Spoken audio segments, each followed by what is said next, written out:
yeah, I'll do that now, I guess, right? Yeah, sweet. Okay. Recorded, started. There you go. Tony's on top Started, of it. Tony. Hopefully there's no copyright infringements in this presentation. We can trim those out. Uh, okay, cool. Yeah, so 42 slides, Don. Yeah, sorry guys, this is going to be a Nice. long one. No, Awesome.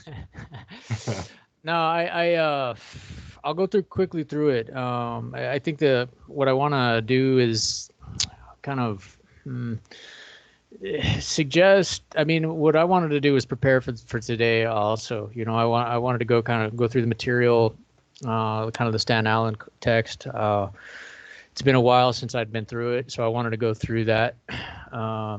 Also, and in the process of doing it, and I was really kind of taking the cue that Tony mentioned earlier, it occurs to me that it's possible that we don't know how to read, in a way. Yeah, yes, we can. Yes, we can read the words. Any one of us could sit down and read a sentence or whatever, but there is a kind of approach maybe to maybe just the scholarly activity of trying to read, actively read. And one of the things that occurred to me that was really critical in this text was Allen's reliance on case studies. I don't think we would really understand what he's talking about if we don't first understand the context and the people, the designers, the musicians, the architects, the artists, who really he relies on to construct this argument. And I would suggest too that it is very much an argument that he's crafting here. So that means that it's a theory. It's in the theoretical realm, which means that it is open to be disproven in a sense, or it's open to be tested, and stands valid in scientific terms until it is disproven.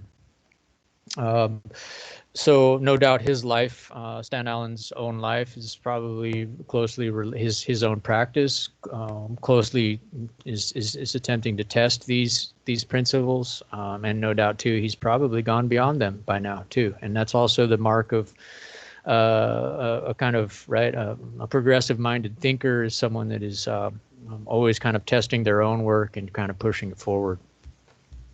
So what I'm going to do is I'm really emphasizing today the first. I know you're looking at a bright yellow screen. The way I've organized the slides is according to kind of the first, I would say, 6 or 7 pages of which I really think is critical. It's really how I'm going to focus the conversation that I'm going to do. Because again, this is where he outlines his case studies, the people that he's drawing on to generate his own thesis, and I think that's the kind of idea that we're trying to establish with you guys is to kind of do the same thing. In this case, Allen becomes one of your case studies amongst all the other case studies that we've referenced. So with that in mind, I think I can jump to. I would also like to, as I move forward, iterate that this is my own interpretation of this text. There's something about this text in particular that lends itself to interpretation, and it raises more questions than it does answer to problems, and I think for that reason it's very powerful. It means that we all have a way in for that reason, but it also can be quite disturbing if we don't know how, if we're always just looking how to answer the problem, right? If we're always looking to solve a problem, then we're going to have a really hard time with this text because it's asking for you to kind of engage intellectually in the concepts that are here. Now, what I'm going to do is provide a set of visuals on these issues or these concepts, so that it'll hopefully help you kind of illustrate and connect some of the dots. My first impression of this text is that it is dialectical in nature, and I think the dialectic emerges in architectural text quite frequently, and I want to make sure that we have some basic understanding of it. My own understanding is quite basic. I've relied on a fellow colleague of mine who teaches literature in Cal State Oakland on this, and it's quite simple in its most overviewed way. So the dialectic, and this is my impression of this text, is that Allen really requires is really thinking dialectically. He is using case studies against other case studies to create his argument. So he's utilizing either a set of assumptions or a set of works which are conflicted with other set of works, or confront other set of works. So the way to understand, perhaps, if you need a way into understanding this text, is to understand it in a dialectical way. And I would encourage you guys, this is also related to the formation of a manifesto in general, is thinking in these terms might illuminate some of your certain lack of clarity around your inability to kind of generate a certain kind of gripping statement, gripping position.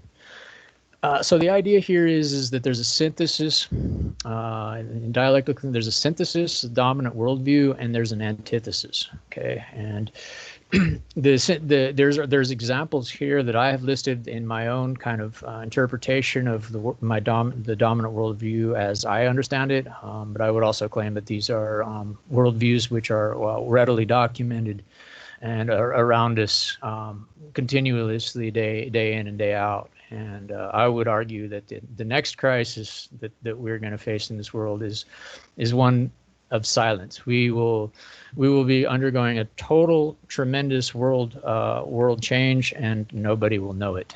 That's what happens when people aren't aware of the dominant worldview that's in front of them. That was what we could refer to as, Hannah Arendt referred to as, the banality of evil in Nazi Germany, where in a sense fascism became so big it almost became invisible to everyday people. And they're like, hey, what's the problem? If you weren't Jewish, everything seemed fine. Yeah? So with that in mind, here's a couple of examples. There's a sense of end of history, cultural amnesia, corporate communism, while there's a popular capitalism. So we don't realize necessarily how total corporate power is, to a point where it's cronyism to the highest level, and a degree of communism that is most commendable in even the most highly Soviet terms. But then at the same time, we have this popular belief in capitalism. We have a hyperdynamic labor conditions from day to day. People don't know if they're going to be working and to how much they're going to be working. It's yes, it's hyper, it's dynamic and perhaps exciting for some people, and others it's utterly anxiety-stricken and stressful. There's obviously wide-scale economic disparity. There's really good documentation on that. There's uneven development across the board. Environmental collapse is obviously well documented to this point.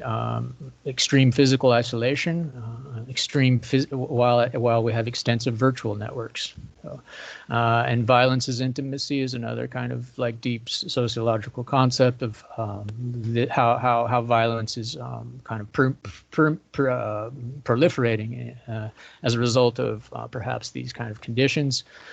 Imploded in public infrastructure while there's an exploded private infrastructure.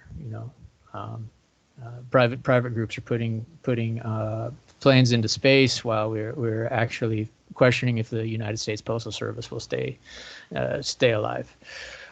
Commodity fetishism, right? The idea that the new sexuality, in a sense, the new eros is related to the commodity rather than to perhaps what was before us as each other and humans. And then commodified localism. So I always find this kind of strangely satisfying when I see a public enterprise or a private enterprise calling themselves some kind of public service.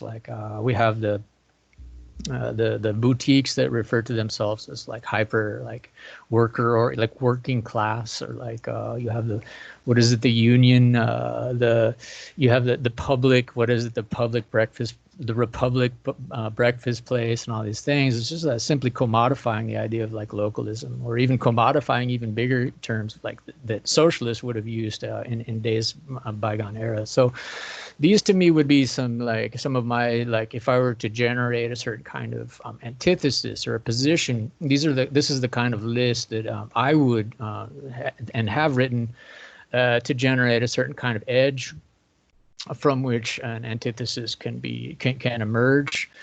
And then the idea is that the antithesis is, as we see historically, the antithesis is necessary for progress in a sense to occur. Without it, you have either stasis or just pure regression, right? You fall back, and I would argue, in a sense, we are falling back into a form of feudalism, closer to feudalism than we are towards anything else. That without the antithesis, then we almost have no chance of moving forward. That would be the position of Hegel, apparently, the philosopher Hegel. While Marx would disagree. Marx would say that no, the dialectic is not necessarily a positive thing always, and I think you could argue that, because even the most kind of corporate-minded mavericks, the ones that are truly taking over the world, are probably employing dialectical thinking in doing so. As we know, I'm sure business school is largely steeped in dialectical thinking. So I want to, and as you can tell, you probably gained some sense of my own position on things, but I don't care what your dialectical lens is. I just want you to have one. Okay, I don't care if it's proto-capitalist, if it's whatever. I do care if it's proto-fascist. But I don't think anybody in this. I don't even know if you guys know what that means. But I want to make sure that when we're talking about these manifestos, that we're getting to a level of deep inquiry into the world around us, and whether or not that's reality is a subjective question, of course, of other philosophical means. But let's go ahead and practice at the most kind of serious way this investigation. With that in mind, I think we could switch to then we can kind of see how we can oscillate.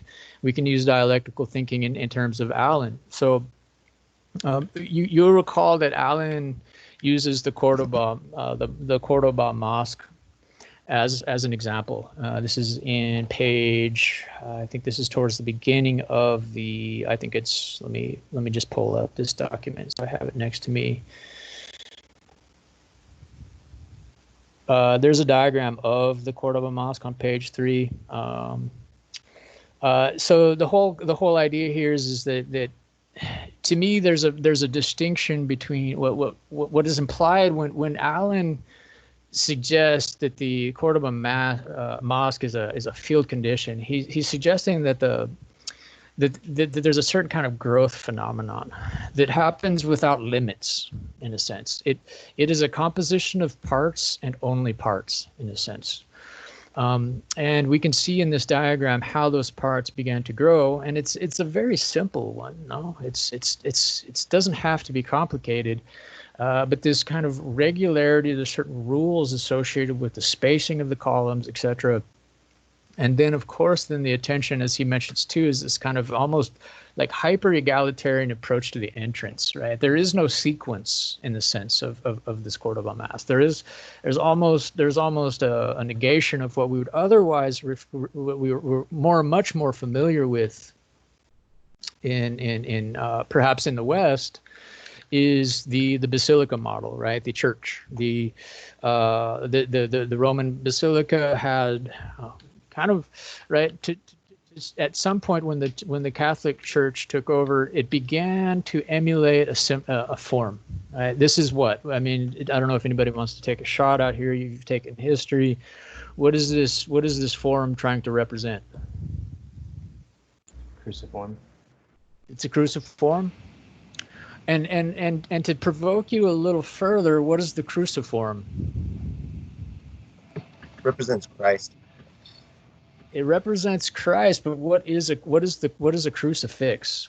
An axial. It's what? An axial. The cross. It's a torture device. Subverted, yeah. It's a torture device used to hang to suspend people on, and it's shaped that way to put their arms at a certain distance away from themselves, their legs from a certain distance away, and their head from a certain distance apart. Right. So the formal quality of this project is deeply symbolic, right? To a hyper like a hyper almost morbid sense. Now, what Alan is arguing is that Alan's idea of the field condition is the antithesis of this. Okay, it would negate this as an idea, where the idea that every basilica, every kind of, like, at first it was the basilica, which is Roman, which is pre-Christian, was then somehow transformed into the cruceiform, and then all of the parts and permutations of this kind of form was able to kind of adapt to the landscape in some way, or had to be contorted in some way to fit the landscape in some way. But they had a necessary requirement for symbolic reasons, ideological reasons, to maintain a certain kind of symbolic form, right? So the key here, and I think I just wanted to really emphasize this, is the form, right? The form of the cross, which is the form of the body, right? The cross is an abstraction of the human body. I mean, what Christ alone was not the only person that's been crucified in history, by the way. And then and then that form became the symbolic actual form of the architecture itself. All of the pieces, all of the parts that are involved in building this piece of architecture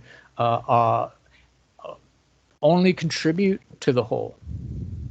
Okay, now that runs counter to this. This is just the first kind of hinge point I want to kind of argue here, is that Alan is arguing is that the Cordoba Mosque was built through periods of time, starting 780, right, 785. Some people say onwards. This is all pre-Christian. This is before the Gothics landed. So the 780, 830, we see the expansion occurring, right? The form has almost the form is, according to Alan's terms, is the result of the parts. The form is the result of each of the parts being of growing in a regulated way to generate this kind of continually growing perimeter.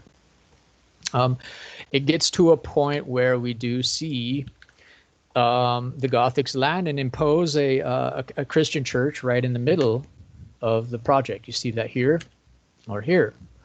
So the body of Christ is now resting in the field of the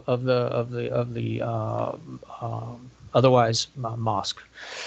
So I think that's the first kind of lesson, I think, for me when I was reading this, is this kind of really serious change point between formal, overarching, big plan form and parts being used to compose that form versus parts irrelevant of the exterior form, which grow and expand according to their own rules.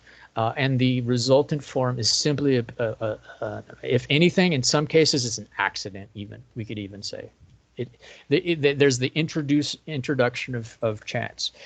I would then kind of we can quote, which is I think I think it's really funny because he quotes Moneo, and I think I don't know, I feel like Moneo is quite formal, you know. But even Moneo says, "I do not believe that the Cordoba Mosque has been destroyed by all of these modifications. Rather, I think that the fact that the mosque continues to be itself in face of all these interventions is a tribute to its own integrity." Okay, so here's, like, I think one of the first kind of arguments that he's stating about the power of the field is that it's seemingly, if done in a complex enough way, or in a how should I say, rigorous enough manner, can absorb and even, how should we say, host alternative ideological agendas. Okay. Does anybody have any questions about this particular case of the how should we say, right, the dialectic of two places of spiritual what do you call it? Refuge, spiritual practice, to a point where we see actually a certain kind of amalgamation of the two. Any questions about that?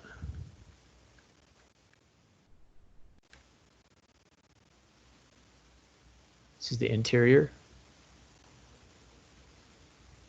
This is a field of, right? There is no direction. I think that's the other thing. There is no implied sense of direction or sequence, right? Versus, right, we look at the difference between the entrance. Look at the entrances of the classic basilica, right? This kind of congregation.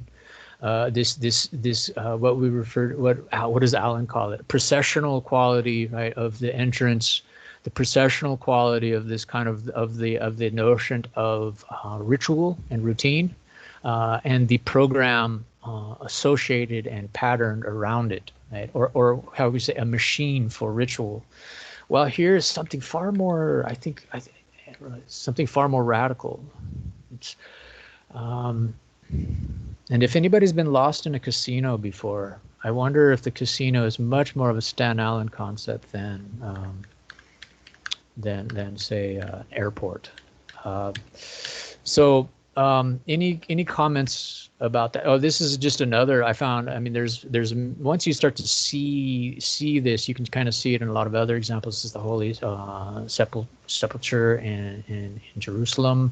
Again, I think we can see this kind of embedded, right, at one point or another, this embedded basilica. It's still Roman, still Roman, but then the field, a field which dissolves the form entirely, and a serious amount of complexity, contradiction emerge in this urban context.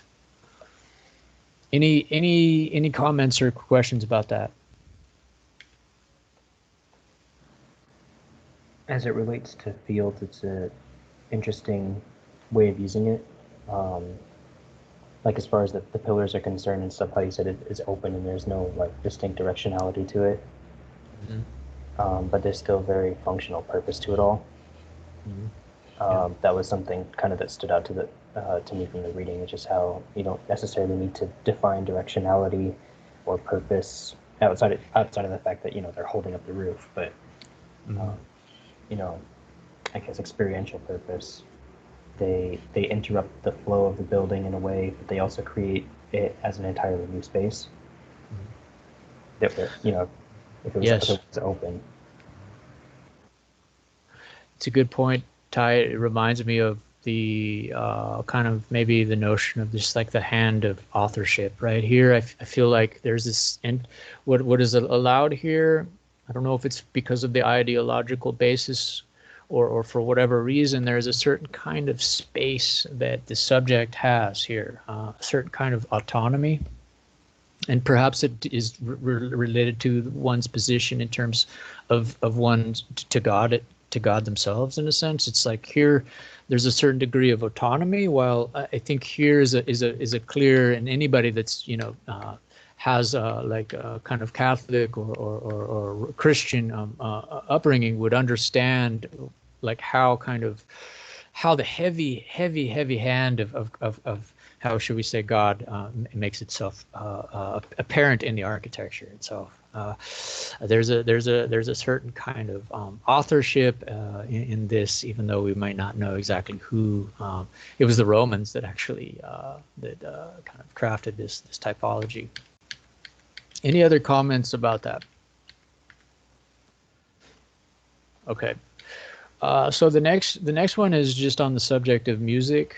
So he refers to in here, and this is just another, and this is would just be like another example of the dialectic. Okay, he refers to early on, right away. I think it's on the first page, or I guess it would be he talks about Mondrian, but then he also mentions Xenakis. So this. What is referred to post-war composers as they moved away from the strictures of serialism employed concepts such as clouds of sound, or in the case of Yanis Xenakis, statistical music in which complex acoustical events cannot be broken down into their constituent elements. I thought this was just another good opportunity to kind of first hit the idea of the dialectic in a very graphic form, but then it also helped emphasize perhaps the struggles we're having with the difference between like the existing kind of condition of the grid and potential other grids. Here is, I think, well, up above it's Chopin, I think, and then down below, that's a very bad image, and then down below I think this is a Bach notation, musical notation. Of course, the thing that's very that stabilizes the entire classical music and pop, therefore pop music, up to this day is that what is the word? The signature? It's not the signature. The musical score, not the word for the bars that run across it. The measures. It's not, but like the whole thing, like it's what's the sheet called? I forget. Yeah, there's a word for the musical, like you can buy these and you can draw on them. There's a word for it. But the idea is it's a grid, right? Score? The score, maybe it's the score. I thought a score was the word for like a cinema thing, but I'm not. Yeah. Anyways, Yeah. the point is that the entire like we say the dominant worldview for a very long time was revolved around this grid, this musical system of notating and orchestrating music. Well, particularly in the West, and I think that's a really important thing to mention. Is this is something that is like a lot of these examples are synonymous with the West, because the West is very good at these kind of systems, right? Like generating systems. So we can see this is a dominant worldview. Classical music, and then all of music up to this day is able to kind of be communicated and performed as a result of this thing. So both it is highly empowering, because almost anybody that can read it can follow it, but it's also a certain kind of specific existing condition. So the question and the debate about whether the dialectic is appropriate in this case, because we have our friend here, Xenakis, and if you've heard his music, you might argue that you don't, it's like, no, in this case, you might agree with Marx, like the dialectic is not always a good thing. But the point here, regardless if you agree or not with the aesthetic of the music itself, is the idea of the reframing of the grid in this sense, right? This is a bit of a certain different approach to how music is introduced on I have no idea, a time-space continuum of some kind, okay? He is reimagining the score, right, in what seems to be a certain kind of limitless kind of like parabolic certain kind of orientation, right? This is just being introduced as, first of all, super cool drawings. Anybody that you recall, I don't know if we really tackled it second year very, very much, but Alan is crazy about this guy too.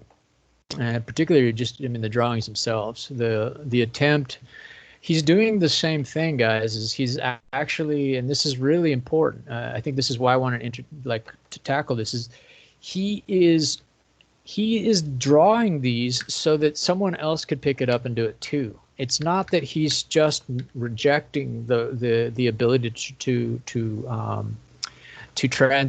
communicate the music to other musicians. No, he's actually suggesting that it has to be communicated in a different way.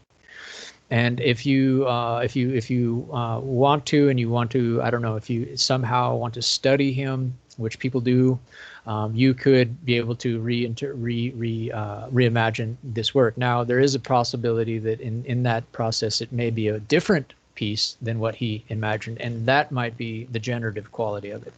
Is that it generates slightly always a different kind of piece, as opposed to this is the goal of classical music, as you know, is the musician's ability to generate word for word, note for note, the exact voicings, the exact tonality of the music to be reproduced. Here we're almost imagining now, again, a growth pattern. Maybe this is a launching off point for further studies of musicians.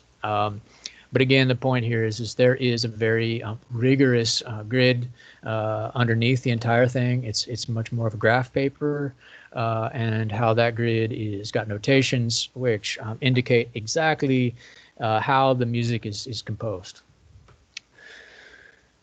Any question? Here's another of his drawings. I would really look at Xenakis. I would look at his drawings if you want to know the kind of foundations of what Stan Allen is talking about, and Alan Rosenblum. This would be a good start. But again, the dialectic is obvious, right? The dominant worldview at one point. The avant-garde, right? And I think what we're talking about is a certain angle within this entire studio of avant-garde.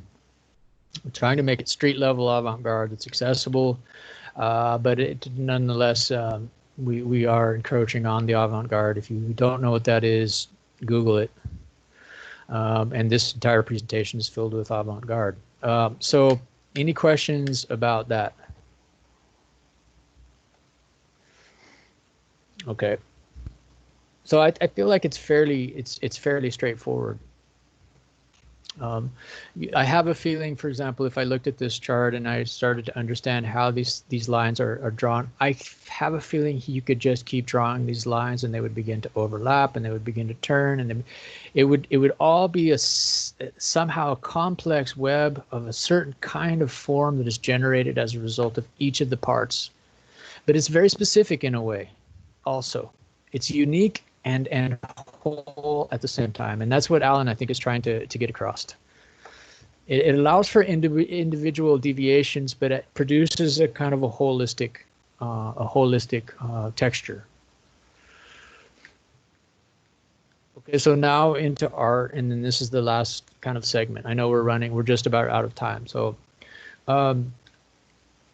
Alan goes into a fairly deep kind of rabbit hole of art, and he starts by as the leaping off point of kind of cubism, where he ends up going is into the post minimalism. To get there, we first have to recognize how cubism kind of worked in its historical kind of position, which really became kind of the antithesis of sort of impressionism. It's still, or yeah, in a sense, it becomes less about paint brush strokes in a sense, and becomes much more about a concept of unflattening three-dimensional reality into a flattened two-dimensional surface. Okay, this has tons of architectural possibilities itself. But again, what became kind of clear in Alan's interpretation of art, as art is probably one of the greatest examples of the dialectic. It's constantly oscillating between what has been done and what the openings leave according to what has been done. What kind of openings begin to emerge according to what has been done. So Cubism became, was regarded as quite cluttered and noisy in a sense, a kind of, I guess to many there became an opening for a certain kind of minimalism. It was also like heavily again compositional, right? This is a symbolic story. This is Guernica, right, warning us of the terror of war. After what the Franco bombing of, I think it was, or Bath country in Spain. This is, I guess, apparently still around in the UN somewhere. I don't think we get to see it much. I think it's a huge painting, but again, it has the point here is that it's a symbolic with a very clear compositional. You can study this in art, the compositional techniques that are achieved here to create a certain kind of a dynamic visual gesture. But here, therefore each of the parts has to contribute to the whole as an entire message. Here too, it's almost we rely on a much more just pure compositional kind of viewing. We almost are less concerned about the subject matter itself and almost entirely just concerned with the balance of the composition, the way that the certain darks and lights begin to emerge as focal points, and how it begins to draw us in as a certain kind of I would agree with these kind of pieces that it does allow for the subject, each of the viewers, to enter this without a certain kind of heavy hand of meaning, and you can begin to draw your own kind of certain kind of meaning. Nonetheless, it requires a kind of compositional accuracy, compositional awareness, which, by the way, we want to also try to encourage you guys to have. But in this case, where we end up going, and then he also, I think Alan starts to, so this kind of the subject of art begins to emerge around, I don't know, page like 4 or so. Let's say even 5, walking out of cubism. Okay, so this is cubism. Well, walking out of cubism, so the antithesis of cubism, right? And even I wanted to include L. Litsky. We of course, the kind of the Soviet artist is this has got Rem Koolhaas written all over it, right? Of course, Rem was highly influenced by the constructivists.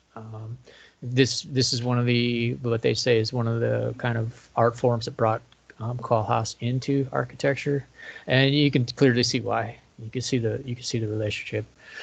But nonetheless, it's highly compositional, right? There's a certain kind of necessary orchestration of elements to create a certain kind of total. It wouldn't be what it is if these things were in any other position. What starts to emerge, though, is we start to see a kind of a move away from cubism, though. This is, of course, we love it. It's an axonometric kind of a representation. But what we arrive at is a certain kind of post minimalism, or no, let's say minimalism itself. And this was an American. This was according to Alan, this was largely an American concept. So we have and I know, I mean, Philip's work of blocks and the work that we've been doing in general, it reminds me of Carl Andre. This is Carl Andre, right? So we begin to arrive at minimalism, okay, which was according to Alan the antithesis of what became the dominant kind of in the art scene of cubism, okay. And we've already jumped also like into the 60s now. Like we're already jumped in this case. Is this Andre also? It could be maybe Dan. Is it? Yeah, this might be Andre also. Yeah. Yeah. So right here we are, and there's when I was reading this, I was like, okay, so Alan is saying that really the minimalists is kind of where like the field condition is one of the. It turns out no, not necessarily. This isn't growy enough. This doesn't have enough. It's too minimal. It doesn't have. It's still too regimented. It's still compositional. There's an argument here that according to the way even this photograph has been taken, that we see that the way that the margins are handled, the way that there's a certain amount of energy being drawn to the right with those blocks that are pulling us out of the kind of central axis of our view, are it's still a composition, right? Even here, I'm not sure which one of these characters. It might be Morris. This might be Morris. Here I was thinking, well, okay, is this a field or not? No, and I don't think it's still composition in a sense. There are a lot of disparate parts, and the parts are positioned in a very particular way. I don't think this would work if all of these pieces were just lumped in the corner. I don't think it would work as a way. If they were, it might approach much more of a field type of condition. But right now, it seems like still very composed. At least that would be my reading of how Alan would, because his argument is the minimalists were not, were still too composed to be considered like a field of field candidates of generating kind of field conditions. This is, yes, you're right. This is Flavin, Philippin, and Alan mentions Flavin and these guys as sought to go beyond formal or compositional variations to engage the space of the gallery and the body of the viewer. So again, this is minimalism in its kind of like highest kind of form, but how it leaps out into the body, how the use of light definitely has a certain kind of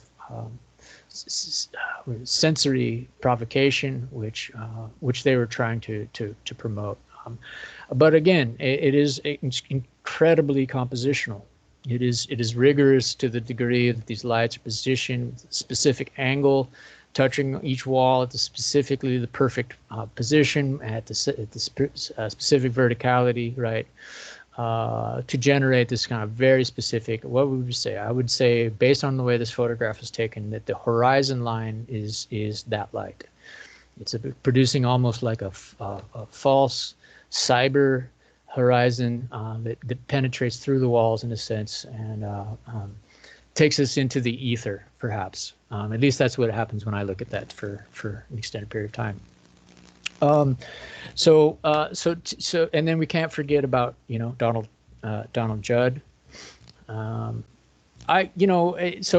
these are definitely right. They have there's a growiness to it. I think we can argue on whether or not Donald Judd, to what degree Donald Judd has like a field condition in the sense that if you can imagine these things continuing to go, they can continue to grow with variation inside. It's arguable that this is on the cusp of a field condition. This guy. So then now we emerge though into the post-minimalists.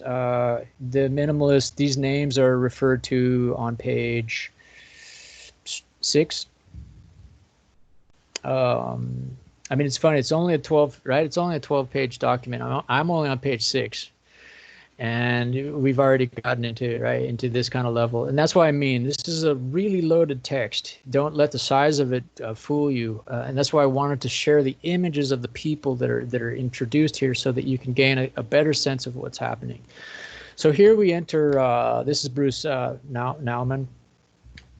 This guy is right. So we start to encroach upon what much closer to the kind of field conditions that Alan is referring to. In this case, there is no specific direction. It doesn't matter. These could be positioned in any way, in any orientation, with any color of light, with anything, and still do what it's doing here. It could still say the exact, it had the same meaning, because the ordering of the words doesn't even matter, okay? But yet it only speaks of itself too, and that's the power of the field. It has a very particular quality unto itself.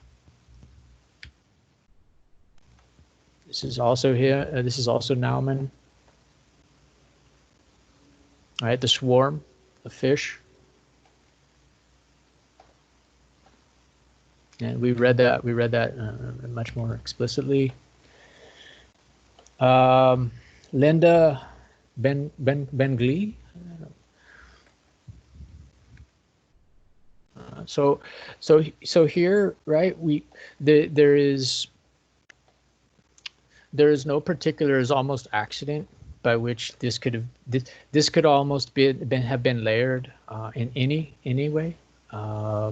It's almost as if the same amount of paint for each color applied at different segments, and then just it's an additive. Regardless, the whole point is these are a series of parts that compose what is the final form. Is something, well, we're not even actually, it seems somewhat similar to what we might see in reality, but we've never really even seen this before, in a sense too. It's like nothing we've seen before, and it's like almost everything we've seen before.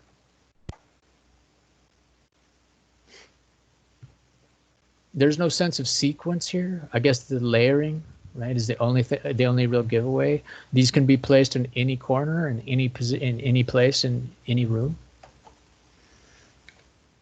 Okay. So that's Linda Benglee. Keith Saunier. When we compare him to the other light guy, who is it? The last light guy. I can't think of his name right now. The guy with Flavin. When we think about compare him to Flavin, I think Alan seems to think, you know, to liken this guy closer to a kind of a field condition, and my impression is it may have to do with some of his drawings.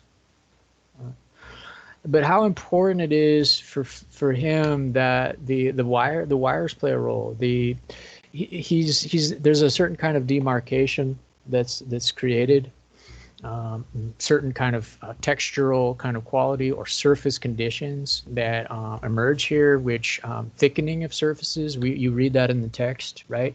A certain kind of thickening of conditions here versus here. It's so precise. It's you know, here, yes, the parts to the whole is what matters, right? These can almost be oriented anyway, as long as the chord goes with it, I argue. Then this would kind of qualify as much closer to a kind of field condition. Alan Serre. Right. So again, a tapestry of a bunch of small web-like strips of material of different colors, weaved according to some kind of logic. It wouldn't be what it is without certain kind of logic. At producing in the end a total form. Again, what's I think important here is the thickening of the idea of the thickened surface. It's not flat. It starts to emerge as a three-dimensional. This becomes Tokyo. This becomes a cloud. Here's another example. Each of the parts contribute to a whole. The whole is the byproduct of the parts, not the other way around. This is Eva Hess. She's cited in the text with her. There's a drawing of hers in the text. Again, the use of gravity alone. It's all the same length, right? They're all the same length. But because of some certain degree of chaos, certain degree of chance, they are not perfectly aligned.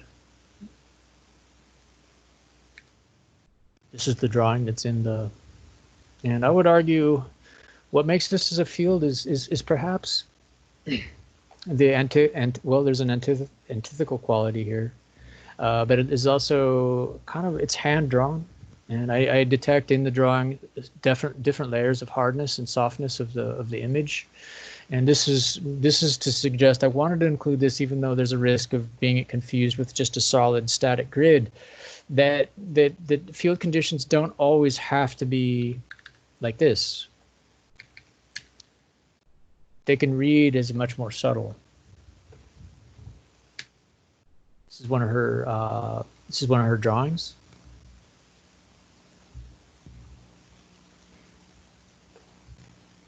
I know it seems easy, but I would invite you to try to reproduce that. There's a certain kind of gestural language here, a certain use of the pencil in a specific way to generate that kind of curve that is able to be reproduced throughout the drawing. Is it some kind of crude language? That's the syntax that Alan is referring to. The syntax, right? Language elements.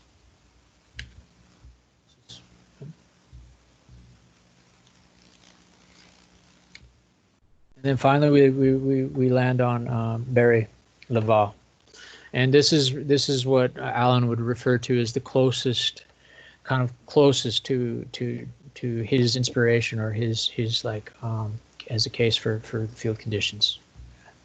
So look up Barry Laval, guys. Like, you know, you have to do it. Look at his images. There's a million images online. So, right, why is this a field condition? You know, it's right. I think the pieces could almost be in any way and still work to some degree. Yes, this is a little compositional. I think this piece, you know, there's the black on one side and the silver on another, and the silver is slightly penetrating the black. I think there's a little bit, right, a little composition here, but I almost think it would work in almost any other way. I would really invite it. I would love to be able to push those blocks around. Again, the result of all the different constituent parts, different layers, different levels of thicknesses, and that's what I think Alan really drives home as you read further into the text, is this like thickened surfaces.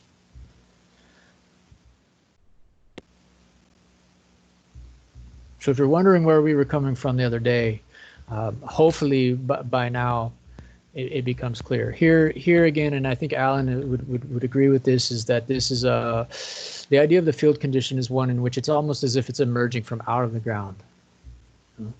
Here we have exactly the same material, just different sizes, but positioned as if, right, in a way in which it produces a certain kind of map.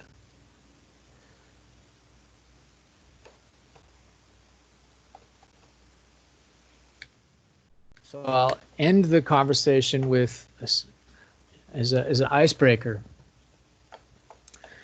This is the pattern of a hip hop beat. All right.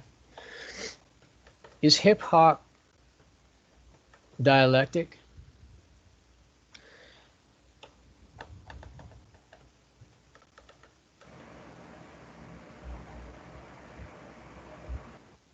Is hip hop the antithesis? Is an antithetical?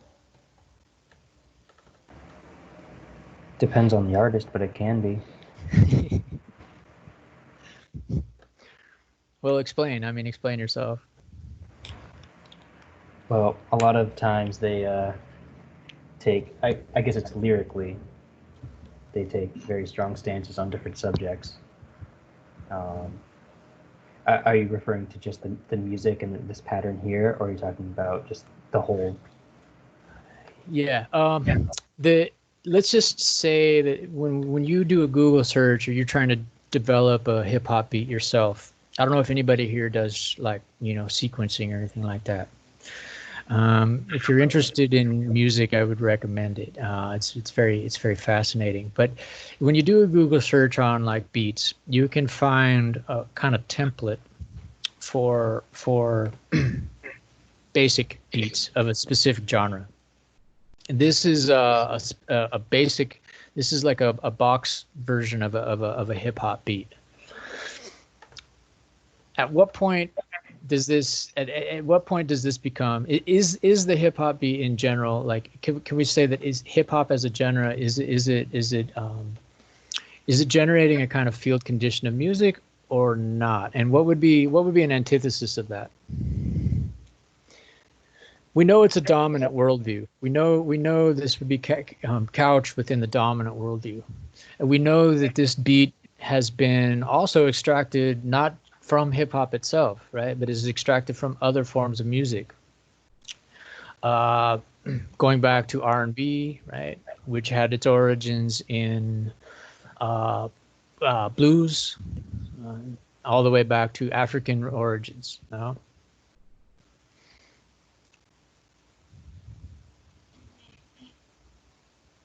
Is this right? Is this a dominant worldview, or is this an antithesis? Is this an antithesis?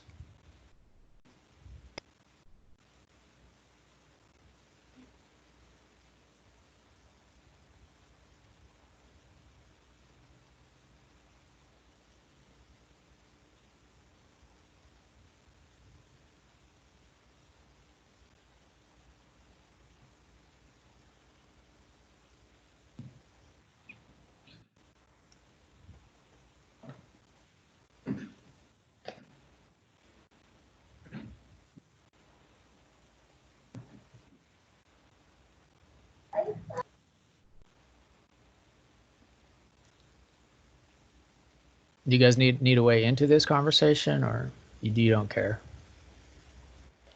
Well, it would be kind of hard to elaborate because music is such a big part of life right now.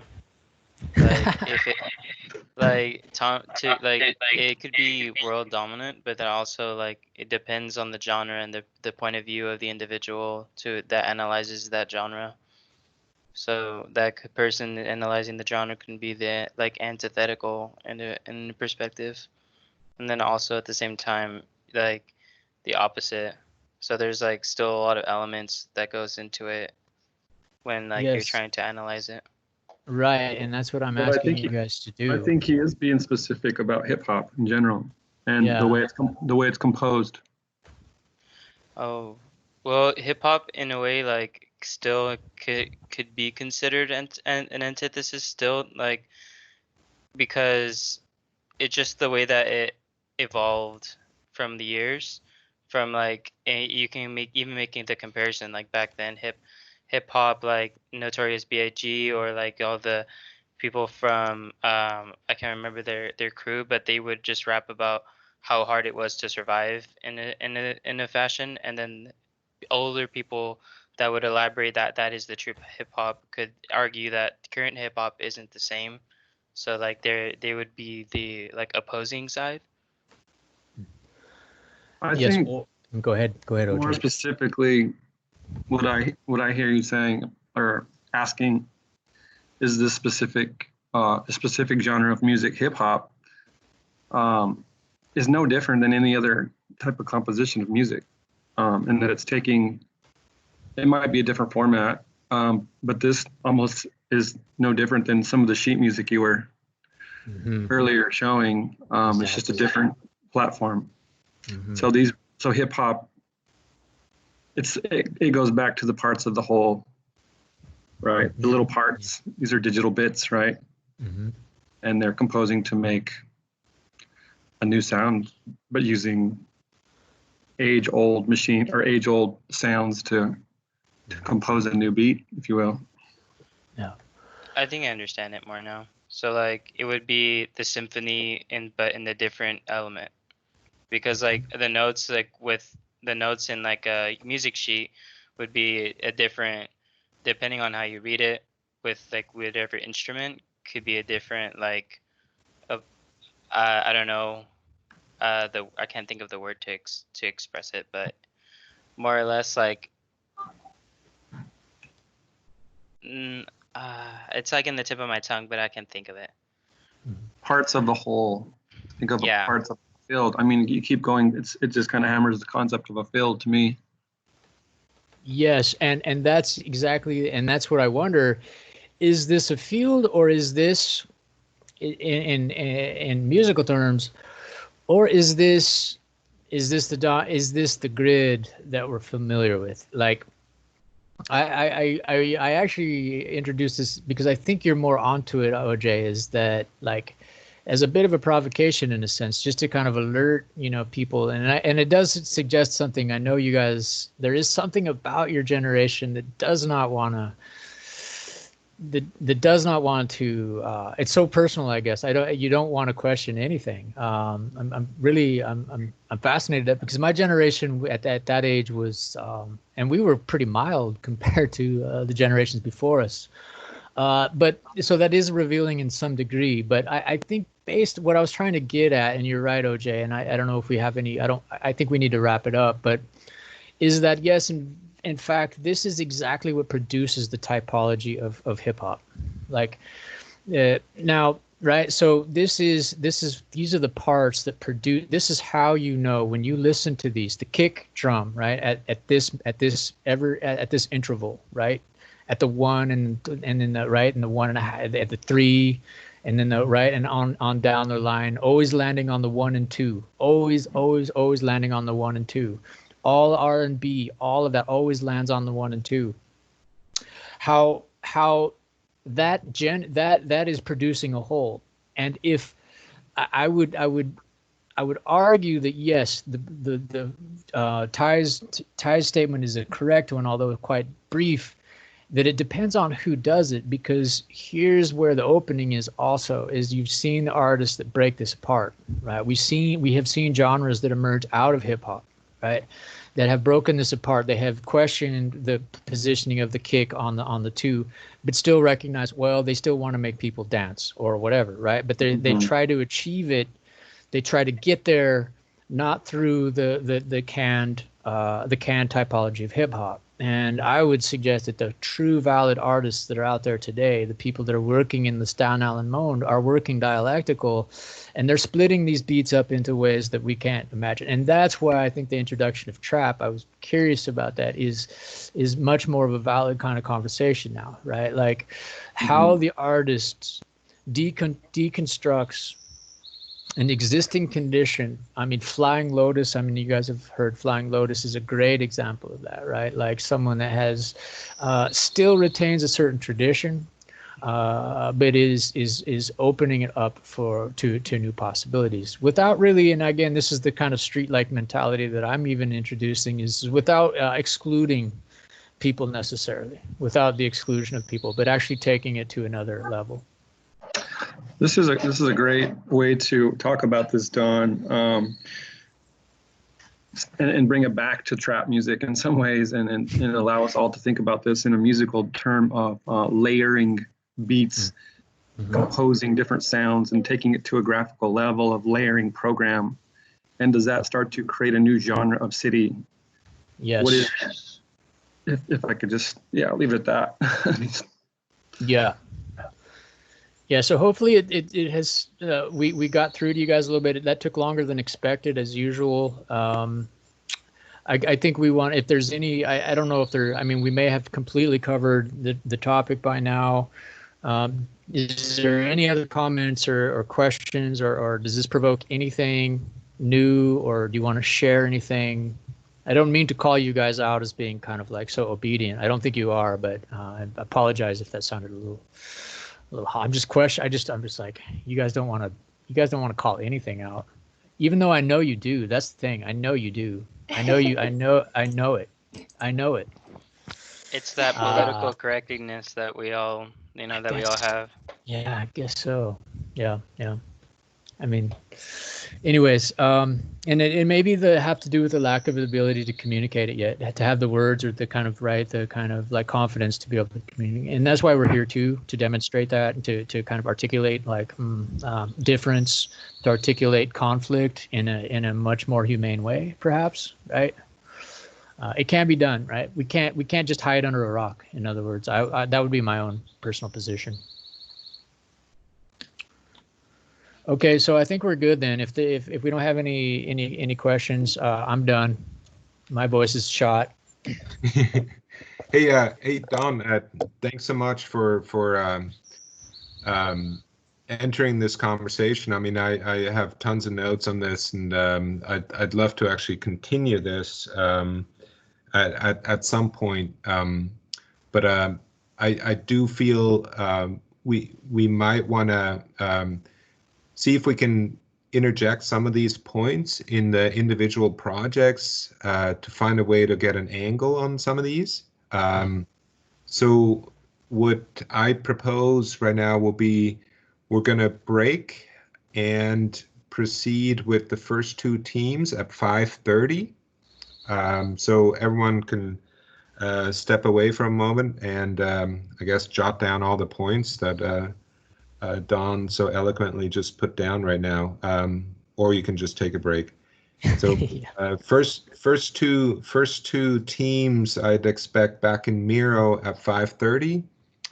It'll just be an open call, so we just expect the members of the two teams to be there. You're more than welcome to join, but make sure you know your time slot. So we're gonna try to follow that format. Other than that, I'm gonna terminate the call and see you guys on the other side of 5:30. Yeah, what's up? Sorry, my internet kept cutting out at the beginning, so I missed what the